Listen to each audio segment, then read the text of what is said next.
Coucou tout le monde, aujourd'hui je vais vous parler de comment préparer une bonne rentrée scolaire.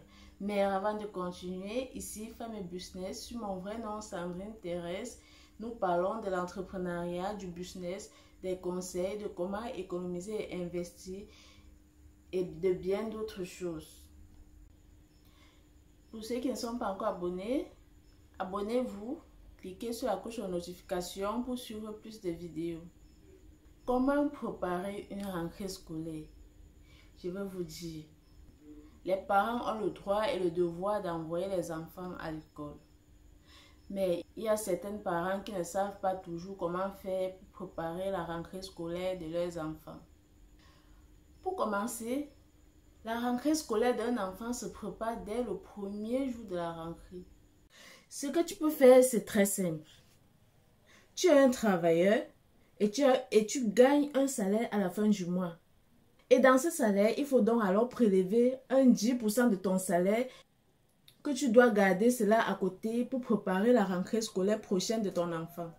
J'ai fait cette vidéo aujourd'hui parce que bon nombre de parents ici dehors ne savent pas toujours comment faire pour préparer la rentrée scolaire de leurs enfants. Vous qui êtes dans une association, je sais que beaucoup de gens, beaucoup de personnes sont dans les associations et que dans cette association, on instaure souvent les banques scolaires. Et par cette association aussi, tu peux cotiser ton argent en banque scolaire. Tu peux cotiser une part d'argent en banque scolaire qui pourra aussi assurer la rentrée scolaire de ton enfant.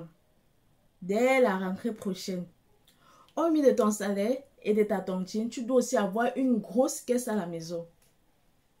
Une grosse caisse que tu dois lancer de l'argent à l'intérieur tous les jours au courant de l'année. Tu verras, tu pourras mettre dans cette caisse autant de montants que tu veux. Mais sache que tu dois la cotiser tous les jours. Tu dois te mettre la pression pour préserver la rentrée scolaire prochaine de ton enfant. Et après cette épargne, tu pourras enfin faire tes inventaires à la fin d'année. Combien tu as économisé durant toute l'année scolaire de l'enfant. Ensuite, tu verras que ta rentrée scolaire prochaine est correcte.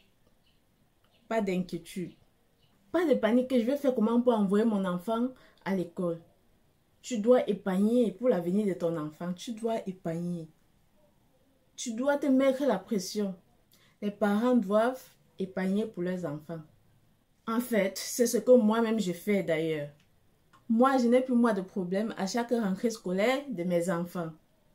Parce que moi, j'ai déjà mis en tête d'épargner de l'argent au courant de l'année scolaire de l'enfant. Vous pouvez le faire. Faites-le. Faites-le pour l'avenir de vos enfants. Abonne-toi, like ces vidéos et clique sur la cloche de notification pour suivre plus de vidéos. On se revoit à très bientôt.